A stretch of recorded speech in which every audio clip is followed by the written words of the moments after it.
A very pleasant good morning, dear readers. Welcome back to my channel, English Mentor. Today, we are going to analyze the editorial of 9th of September. So let us start this editorial in detail. The title of this editorial is Back at School, यानी school की तरफ रवाना होना या school की तरफ जाना. On student safety. तो फिलहाल 2 साल के करीब का टाइम हो गया है. हमारा पूरा का पूरा जो एजुकेशन सिस्टम है वो बुरी तरीके से कोलैप्स हुआ है और स्कूल है वो बहुत लंबे टाइम तक बंद रहे हैं. तो कहीं ना कहीं अभी स्कूल को रीओपन करने की बात कही जा रही है, लेकिन उसके लिए स्टूडेंट सेफ्टी यानी जो बच्चे हैं उनकी सेफ्टी, उनकी सुरक्षा को सबसे पहले प्रायोरिटी दी जानी चाहिए. तो इसी बात को ध्यान में रखते हुए हम इस एडिटोरियल को स्टडी करने वाले हैं. So let us start this editorial without any further delay. The nascent. Nascent का मीनिंग होता है बीइंग बॉर्न, यानी नवजात आप जिसको बोलते हैं, या फिर बिगनिंग. रीओपनिंग ऑफ स्कूल यानी स्कूल की ये जो रीओपनिंग की जा रही है, यानी दोबारा से ये स्कूल्स को रीओपन किया जा रहा है. Can be sustained. सस्टेन्ड का मतलब होता है अनइंटरप्टेड, निरंतर. With a commitment. कमिटमेंट का मतलब है समर्पण.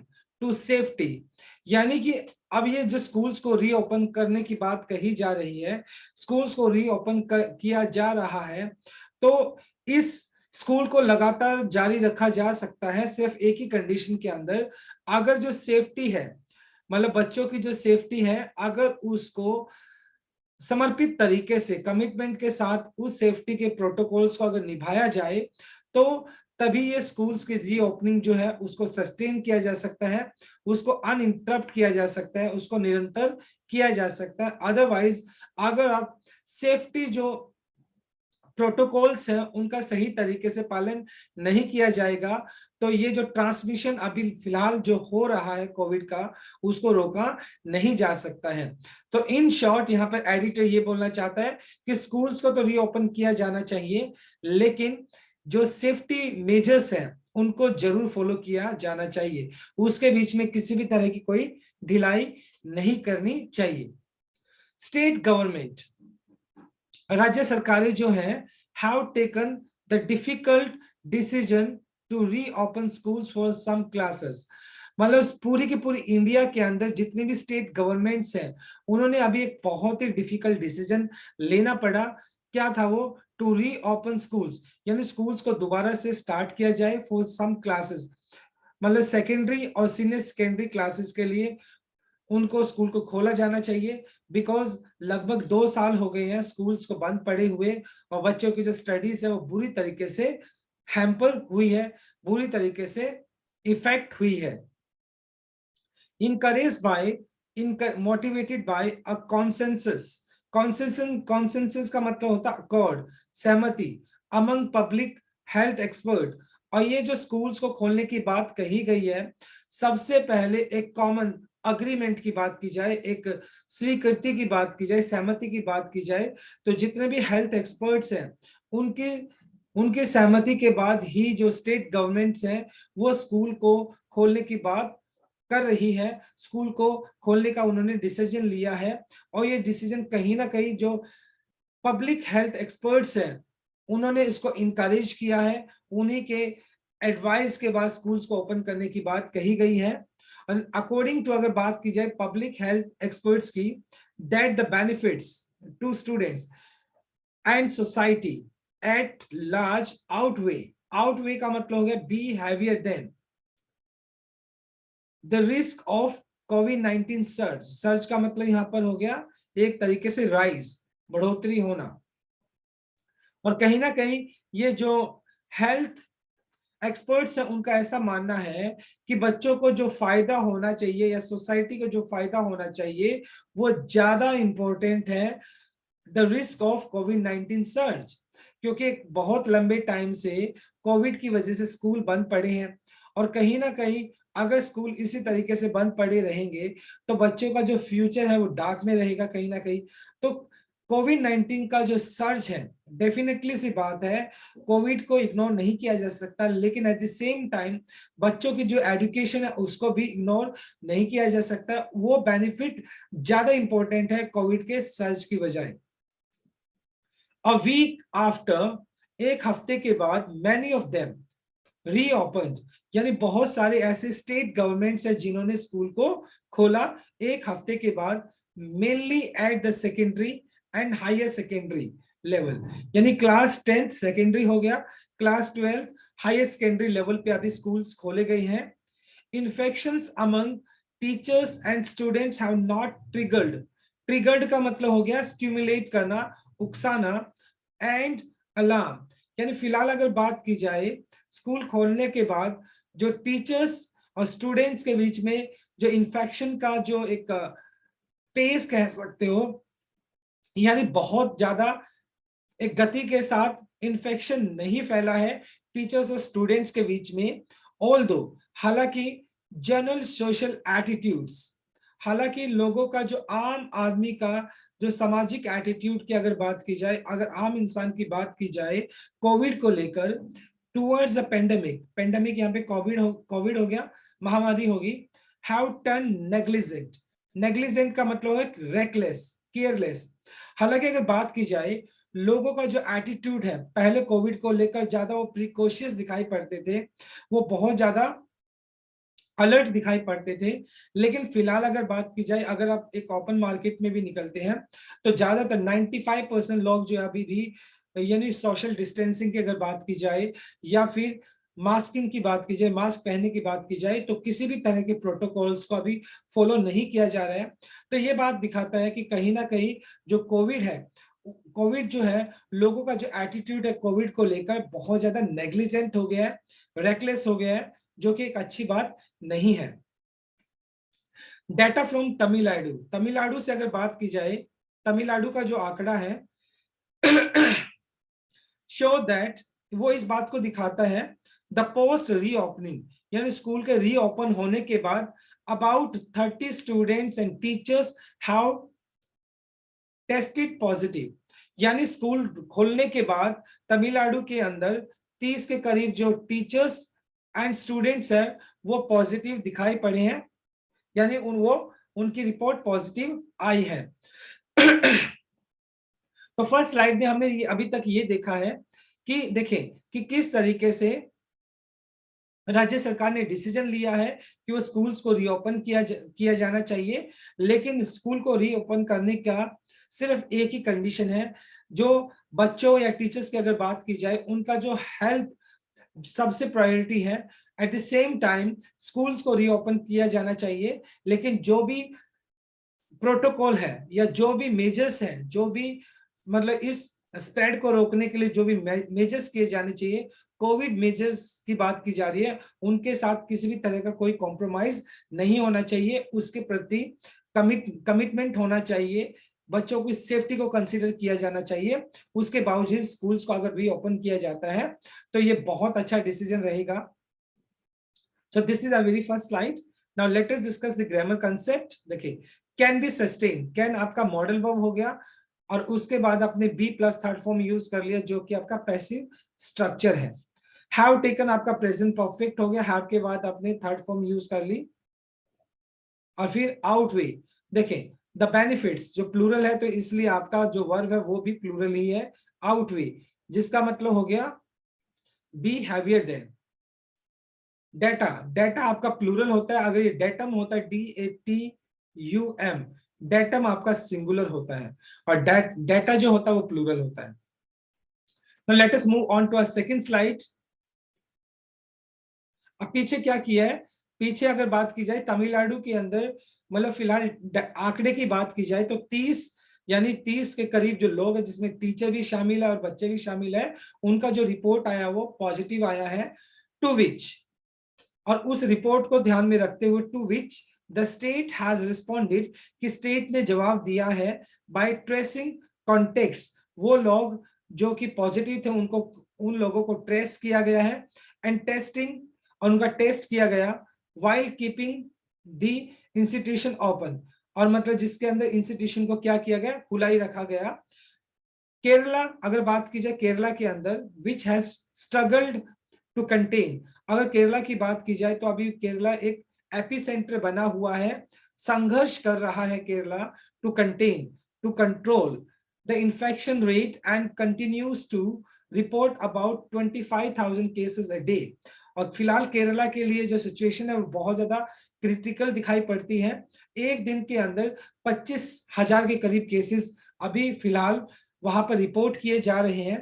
तो इस वजह से केरला की जो फिलहाल की अगर सिचुएशन की बात की जाए तो बहुत ज्यादा क्रिटिकल दिखाई पड़ती है, और केरला कहीं ना कहीं जो इन्फेक्शन है उसको कंटेन करने के अंदर अभी भी फिलहाल फेलियर दिखाई पड़ रहा है। केरला इज वेंचरिंग, वेंचरिंग का मतलब हो गया टेकिंग अ चांस, रिस्क लेना, only to reopen residential higher education institution and final year colleges classes within a bubble bio bubble at least single dose vaccination।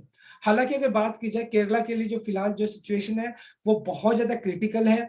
एक दिन के अंदर 25,000 से भी ज्यादा केसेस वहां पर रजिस्टर किए जा रहे हैं, लेकिन उसके बावजूद भी जो केरला है is venturing, taking a chance, उसके बाद भी केरला चांस ले रहा है, जिसके अंदर वो क्या है, जो रेजिडेंशियल स्कूल्स है, रेजिडेंशियल स्कूल्स है उनको रीओपन करने की बात कर रहा है। एट द सेम टाइम जो स्टूडेंट्स फाइनल ईयर के स्टूडेंट्स हैं उनके लिए कॉलेजेस की खोलने की बात की गई है, लेकिन within a bio bubble. देखो बायो बबल क्या होता है, ये एक प्रोटोकॉल होता है। A bio bubble is an invisible shield that is used to host and spotting events during the ongoing pandemic. देखो बायो बबल क्या है, एक प्रोटोकॉल है कोविड के लिए। तो कहीं ना कहीं जो केरला है उसने रेजिडेंशियल स्कूल्स या कॉलेज की जो खोलने की बात कही है, तो बायो बबल प्रोटोकॉल्स को फॉलो करते हुए स्कूल को खोलने की बात की गई है, कॉलेज को खोलने की बात की गई है। लेकिन उसके अंदर भी उन्हीं कैंडिडेट्स के लिए स्कूल्स या कॉलेज को खोला जाएगा जिनको सिंगल डोज वैक्सीनेशन, जिनको एटलीस्ट सिंगल डोज मिल चुका है। रिजम्पशंस, रिजम्पशंस का मतलब है रीस्टार्ट करना, और schooling camp continues to pose, pose का मतलब टू इंट्रोड्यूस, और डिलेमा, डिलेमा का मतलब कंफ्यूजन, राइट, डिलेमा का मतलब कंफ्यूजन।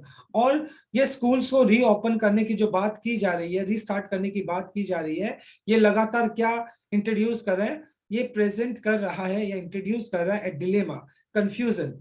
मतलब ये सभी सरकार के लिए एक कंफ्यूजन पैदा कर रहा है। क्यों? फिलहाल अगर बात की जाए तो कोविड बिल्कुल कंप्लीटली अगर बात की जाए तो खत्म नहीं हुआ है। द क्रिपलिंग एब्सेंस, क्रिपलिंग का मतलब हो गया सीरियस, एब्सेंस का मतलब अनुपस्थिति, of education of millions in the country has raised the question of whether government have shown alacrity, alacrity का मतलब तत्परता, जिसका मतलब readiness हो गया, to limit the harm from the prolonged clauses, prolonged का मतलब हो गया protracted, एक लंबे टाइम से चला हुआ।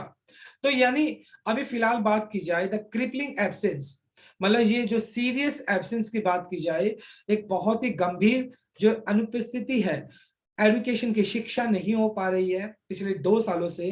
अब बहुत सारे बच्चों के लिए मिलियंस में अगर बात की जाए, लाखों की संख्या में ऐसे बच्चे हैं जो एजुकेशन से वंचित रहे हैं पिछले 2 साल के अंदर। The country has raised a question, तो कंट्री के लिए एक कहीं ना कहीं एक सवाल पैदा कर दिया है कि वेदर गवर्नमेंट शोन एलेक्रिटी, क्या सरकार ने किसी भी तरह की कोई तत्परता दिखाई है to limit, to control the harm, Covid का जो हार्म है, कोविड का जो नेगेटिव इफेक्ट्स है उसको कंट्रोल करने के लिए क्या सरकार ने किसी भी तरह की एलेक्रिटी दिखाई है फ्रॉम प्रोलॉन्ग क्लोजेस। प्रोलॉन्ग का मतलब हो गया एक लंबे टाइम से पड़ा हुआ, क्लोजर का मतलब बंद पड़े हुए, यानी स्कूल जो लंबे टाइम से बंद पड़े हैं, क्या सरकार ने उसके प्रति कोई तत्परता दिखाई है? तो ये अपने आप में एक सवाल पैदा करता है। अ स्टडी बाय इकोनॉमिक्स, अभी फिलहाल एक स्टडी की गई थी इकोनॉमिक्स के द्वारा इन अगस्त के अंदर, श्योर वो जो स्टडी वो दिखाता है क्या, that a mayor 8% of students, इसके अंदर 8% के करीब ऐसे बच्चे हैं इन रूरल एरियाज, गांव के अंदर, had regular access to online learning, जिसको मतलब जिनके पास ऑनलाइन के लिए एक्सेस थी, यानी वो ऑनलाइन जिन्होंने स्टडी किया and 30% were not studying at all. और अगर बात की जाए 37% ऐसे बच्चे थे जिन्होंने बिल्कुल भी पढ़ाई नहीं की, यानी कहीं ना कहीं अगर बात की जाए सिर्फ 8% ऐसे स्टूडेंट्स थे जिनके पास ऑनलाइन एक्सेस थी, जिनके पास गैजेट्स थे या उनके पास वो फैसिलिटीज थी जिसके जरिए वो अपनी ऑनलाइन स्टडीज को कंटिन्यू कर सके। अदरवाइज 37% ऐसे बच्चे थे जिन्होंने बिल्कुल भी पढ़ाई नहीं की है, right. So this is our second slide. Now let us discuss the grammar concept. By आपका प्रेपोजिशन हो गया, प्रेपोजिशन के बाद आप जीरंड यूज कर लेते हो, V1 प्लस आईएनजी जो कि आपका जीरंड हो गया। उसके बाद टू कंटेन 2 प्लस V1 आपने यूज कर लिया जो कि आपका इन्फिनिटिव केस है। क्रिपलिंग, देखो एब्सेंस आपका नाउन हो गया तो क्रिपलिंग आपका V1 प्लस आईएनजी जो कि यहाँ पर प्रेजेंट पार्टिसिपल एडजेक्टिव का काम कर रहा है। वर नॉट स्टडिंग, देखो ये आपका पास्ट कंटिन्यूअस हो गया। Okay, so now let us move on to our third slide. It also found, इस बात का भी पता चला है that only a major minority of students with smartphones, यानी कि बहुत कम संख्या के अंदर ऐसे बच्चे थे जिनके पास स्मार्टफोन्स अवेलेबल थे। 31% इन अर्बन एरियाज, जहां तक शहरी क्षेत्रों की बात की जाए तो 31% ऐसे बच्चे थे जिनके पास स्मार्टफोन्स, ओके, मतलब 31% ऐसे बच्चे थे अर्बन एरियाज के अंदर and 15% in rural settings receive regular instruction. यानी सिर्फ अगर बात की जाए अर्बन एरियाज में 31% बच्चे थे और रूरल एरियाज के अंदर 15% ऐसे बच्चे थे रिसीव्ड रेगुलर इंस्ट्रक्शन, जिनको रेगुलर आदेश मिलते रहे या जिन्होंने अपनी जो स्टडीज है वो कंटिन्यू करते रहे, वो फिलहाल उनके पास वो फैसिलिटीज अवेलेबल थी। लेकिन आउट ऑफ 100 अगर शहर की भी बात की जाए सिर्फ 31% है, वो आंकड़ा बहुत ही कम है और 15% भी बहुत कम आंकड़ा है, राइट। द क्राइसिस, ये जो संकट है, हैज रिमेन्ड नेग्लेक्टेड।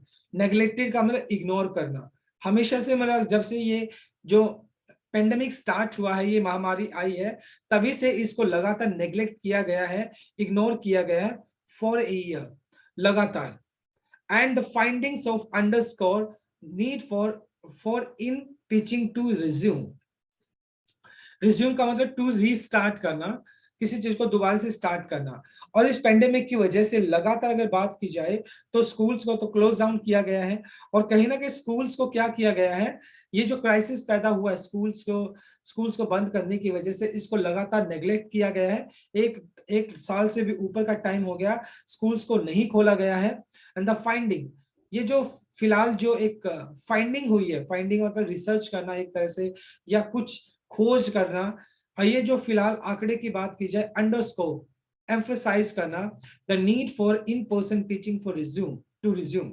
और कहीं ना कहीं मतलब ऑनलाइन की जो स्टडीज की बात की जाए तो उसका अपना कुछ लिमिटेशंस होता है, और कहीं ना कहीं स्कूल को रीस्टार्ट किया जाना चाहिए और इन पर्सन टीचिंग होनी चाहिए। इन पर्सन का मतलब फेस टू फेस टीचिंग होनी चाहिए। अमंग द मेजर कंसर्न्स, और बहुत सारे ऐसे विषय है जिसमें चिंता बनी हुई है, उनमें अगर बात की जाए surrounding reopening of the school, और रीओपनिंग ऑफ द स्कूल, हालांकि कोविड ने बहुत बड़ा सभी स्टेट्स के लिए, सभी कंट्रीज के लिए अगर बात की जाए तो प्रॉब्लम क्रिएट तो किया है, और उनमें से मेजर कंसर्न ये है कि स्कूल्स को कब रीओपन किया जाए, is possible transmission of the virus on campuses. लेकिन एट द सेम टाइम इस बात को भी इग्नोर नहीं किया जा सकता है कि इन केस अगर स्कूल्स को रीओपन किया जाता है तो उससे उस बात की पॉसिबिलिटी बनेगी कि ट्रांसमिशन हो, स्प्रेड हो और द वायरस ऑन कैंपसेस, तो कैंपस के अंदर वायरस के स्प्रेड होने के चांसेस बढ़ जाते हैं। विद इम्प्लीकेशंस, इम्प्लीकेशंस का मतलब हो गया something that is inferred for, यानी इन्फर्ड का मतलब इंपोज करना कहीं ना कहीं, फॉर वनरेबल इंडिविजुअल्स। वनरेबल का मतलब हो गया असासिएबल, असासिएबल का मतलब होता है जो जल्दी से आघात हो जाता है, जो जल्दी से विक्टिमाइज हो जाते हैं इन द स्टूडेंट्स होम। मतलब अब ऑब्वियस सी बात है कि स्कूल्स को अगर स्टार्ट कर दिया जाता है तो बच्चों के लिए जो कोविड का खतरा वो तो बना ही हुआ है, लेकिन एट द सेम टाइम तो बच्चे जो है वो अपने पेरेंट्स के लिए कोरोना कोरोना कैरियर बन सकते हैं, यानी वो कहीं ना कहीं स्प्रेड को बढ़ा सकते हैं, और जो अडल्ट है उनके फैमिलीज के अंदर उनके लिए क्या हो सकता है, खतरा पैदा कर सकते हैं। हियर द एडवोकेसी, एडवोकेसी का मतलब वकालत करना, किसी चीज का डिफेंस करना, और the European technical advisory group on schooling during कोविड-19। और कहीं ना कहीं अगर यूरोपियन टेक्निकल एडवाइजरी की अगर बात की जाए तो उन्होंने अगर उस बात की वकालत की जाए तो जिसके अंदर स्कूल्स को रीओपन करने की बात कही गई है कोविड-19 के अंदर, स्मॉलर क्लास साइज उसके हिसाब से, मतलब यूरोपियन टेक्निकल एडवाइजरी के हिसाब से क्लासेस का साइज छोटा होना चाहिए, वाइडर स्पेस, क्लास खुली होनी चाहिए, बिटवीन डेस्क एंड, मतलब जो डेस्क के बीच में जो गैप होना चाहिए वो ज्यादा होना चाहिए, and staggered break at school. Staggered का मतलब वैसे होता है स्टम्बल करना, लड़खड़ा कर चलना, बट यहाँ पर बोल सकते हैं regular intervals break at school, और बीच बीच में ब्रेक्स होना स्कूल के अंदर इज वर्थ कंसिडरिंग। और अगर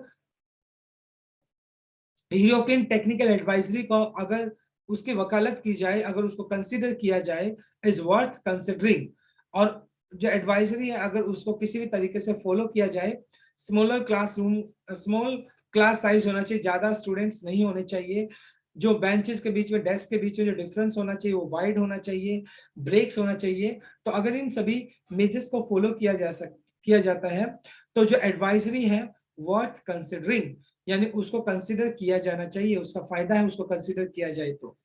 द पैनल, पैनल का मतलब यहां पर हो गया a group of experts, underscores, यानी जो पैनल है वो इस बात को अंडरस्कोर करना, इंफोसाइज करना, इस बात पर जोर डालना, the importance of evolving, evolving का मतलब हो गया डेवलपिंग, और फॉलो अप प्रोटोकॉल्स, और डेफिनेटली सी बात है पैनल इस बात को लेकर भी इंफोसाइज करता है कि बहुत जरूरी है कि अगर फॉलो अप किया जाना चाहिए when a cluster of cases leads to school wide testing.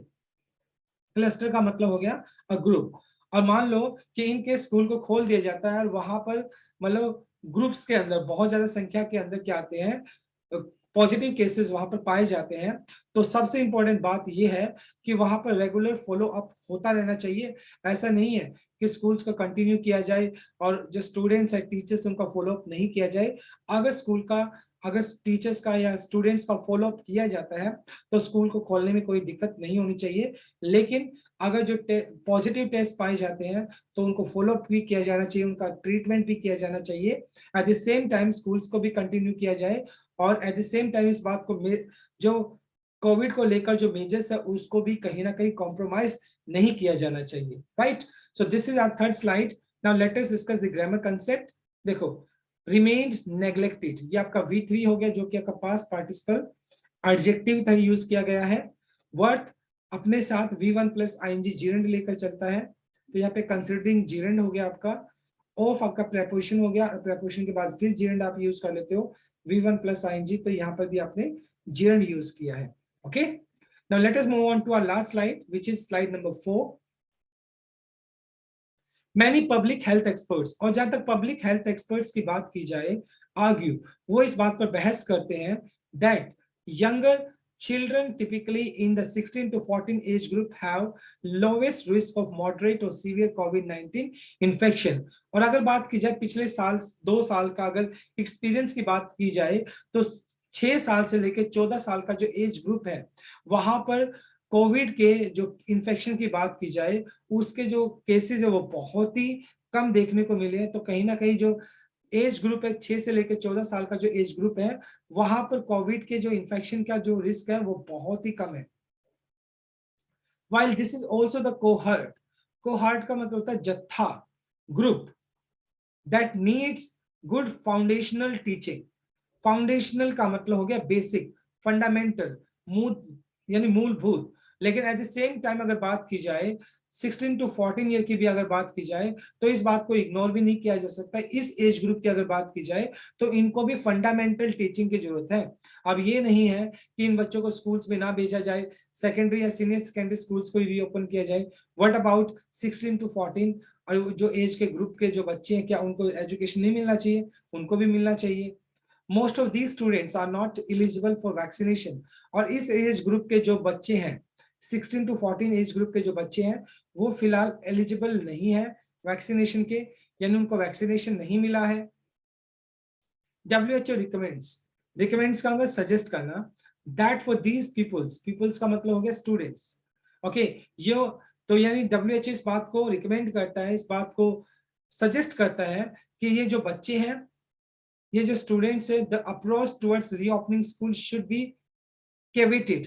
कैविटेड का मतलब हो गया a warning against certain facts, और कहीं ना कहीं मतलब ये जो बच्चे हैं फिलहाल वैक्सीनेशन के लिए एलिजिबल नहीं है। एट द सेम टाइम अगर स्कूल्स को रीओपन करने की बात कही गई है तो शुड बी कैविटेड। कैविटेड का मतलब जो उसके साथ जो वार्निंग जुड़ी है, जो चेतावनी जुड़ी हुई है, उसको भी कंसिडर किया जाना चाहिए। ऐसा नहीं है कि जो चेतावनी है उसको इग्नोर कर दिया जाए। रिस्क बेस्ड, क्योंकि जो रिस्क बना हुआ है, and taking not of community transmission, और जो फिलहाल अगर बात की जाए कम्युनिटी ट्रांसमिशन का, अगर केरला की अगर बात की जाए तो वहां पर भी कम्युनिटी ट्रांसमिशन हो चुका है, बहुत सारे लोग इन्फेक्टेड हो चुके हैं वहां पर। एक दिन के अंदर 25,000 से भी ज्यादा केसेस आ रहे हैं, और जो सेकेंड अगर वेव थी कोविड की तो उसमें हमारा पूरा का पूरा कम्युनिटी ट्रांसमिशन हो गया था, स्प्रेड हो गया था। तो इस तरह के जो चीज है उनको भी इग्नोर नहीं किया जा सकता है। At the same time ability to maintain physical distancing, लेकिन अगर फिलहाल की अगर बात की जाए तो लोगों का जो रवैया है कोविड को लेकर वो बहुत ज्यादा नेग्लिजेंट है, वो सोशल डिस्टेंसिंग को भी फॉलो नहीं करते हैं। गुड वेंटिलेशन, वेंटिलेशन का मतलब खुलादार हवादार, और जहां पर अगर बच्चे पढ़ते हैं तो कहीं ना कहीं वो रूम भी वेंटिलेटेड होना चाहिए।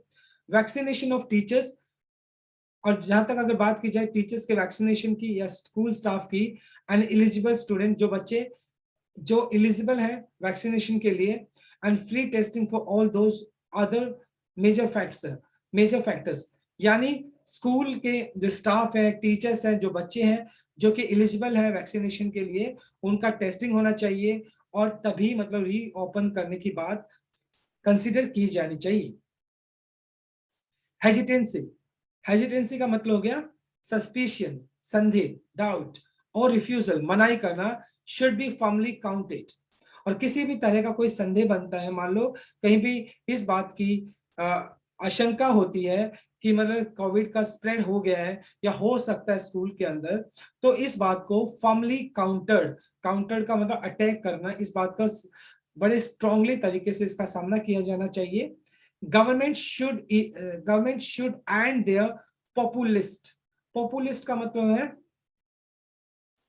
पॉपुलिस्ट का मतलब होता है लुभावन, इंटेलिजेंस, इंटेलिजेंस का मतलब हो गया इन्वॉल्वमेंट, लाभ लुभावन बोलते हैं जिसको, मतलब कहीं ना कहीं गवर्नमेंट की जो लुभावन वाली जो एक एटीट्यूड है, इंटेलिजेंस है, इंटेलिजेंस का मतलब किसी चीज में शामिल होना, और unsafe behaviour in public spaces. फिलहाल मतलब जो पॉपुलिस्ट इंटेलिजेंस की अगर बात की जाए, लाभ लुभावन मतलब जिसके अंदर पीछे भी अगर बात की जाए, जब इलेक्शन का दौर था तो असेंबली इलेक्शंस होने वाले थे, तो केरला की अगर बात की जाए, वेस्ट बंगाल की बात की जाए, तो बहुत बड़ी संख्या के अंदर पब्लिक गैदरिंग्स हुई थी। तो ये गवर्नमेंट का जो पॉपुलिस्ट इंटेलिजेंस है, यानी लाभ लुभावन वाला जो एटीट्यूड है, at the same time unsafe behaviour in public spaces, और जो पब्लिक प्लेसेस है वहां पर किसी तरह के प्रोटोकॉल्स को फॉलो नहीं किया जाता है, to prevent community level spikes, मतलब जिससे कि जो कम्युनिटी ट्रांसफर हो सकता है, कम्युनिटी जो एक कम्युनिटी जो एक स्प्रेड हो सकता है, ट्रांसमिशन हो सकता है कोविड का, तो इन चीजों को क्या किया जाना चाहिए, इन चीजों को खत्म किया जाना चाहिए, जिससे कि जो स्पाइक है, जिससे कि ये जो रेट है कोविड का जो बढ़ सकता है, इसको कंसिडर किया जाना चाहिए, that can be in jeopardise. क्योंकि अगर ऑब्वियसली बात है ये प्रोटोकॉल्स को फॉलो नहीं किया गया, और पब्लिक स्पेसेस के अंदर जो प्रोटोकॉल्स है कोविड को लेकर उसको फॉलो नहीं किया गया, और कहीं ना कहीं सरकार भी अपना पॉपुलिस्ट इंटेलिजेंस रखती है, तो ये जो खतरा पैदा होता है, दैट कैन जेपरडाइज, जेपरडाइज का मतलब इंडेंजर करना, खतरे में डाल देना, the nascent return of schooling, nascent का मतलब नवजात, newly born, return of schooling, और फिलहाल अगर बात की जाए, जो फिलहाल ये सोचा जा रहा है कि स्कूल्स को रीस्टार्ट किया जाएगा, लेकिन अगर इसी तरह का रवैया रहा, अगर सरकार की तरफ से अनसेफ बिहेवियर फॉलो किया जाता है या पॉपुलिस्ट इंटेलिजेंस को फॉलो किया जाता है, तो ये काम बहुत मुश्किल हो जाएगा। स्कूल्स को रीओपन करने की जो बात की जा रही है उसके लिए खतरा पैदा हो सकता है। तो कहीं ना कहीं स्कूल्स को रीओपन किया जाना चाहिए, लेकिन जो कोविड के लिए जो प्रोटोकॉल्स हैं, जो मेजर्स है, उनके साथ किसी भी तरह का कोई कॉम्प्रोमाइज नहीं किया जाना चाहिए। राइट? बहुत ही इंटरेस्टिंग आर्टिकल था आज का। Now let us discuss the grammar concept. देखो, शुड बी कैविटी, शुड आपका मॉडल वर्ब हो गया, उसके बाद आपने be plus third form use कर लिया जो कि आपका पैसिव स्ट्रक्चर है। सिमिलर यहाँ पे भी हमने यही स्ट्रक्चर यूज किया है, शुड बी फॉर्मली काउंटर्ड, ये भी आपका शुड मॉडल वर्ब हो गया, बी प्लस थर्ड फॉर्म आपने पैसिव स्ट्रक्चर यूज कर लिया, और फॉर्मली यहाँ पर हो गया आपका एडवर्ब। कैन आपका मॉडल वर्ब हो गया, और उसके बाद जेपरडाइज V1 हो गया, जिसका मतलब होता है इन डेंजर, खतरा पैदा करना। Right? So my dear learners, this is all about from this article. Thanks for watching this video. Please do like, share, comment, and subscribe to my channel. So tomorrow I'll continue with another article. Till then, bye-bye, take care, and have a nice day.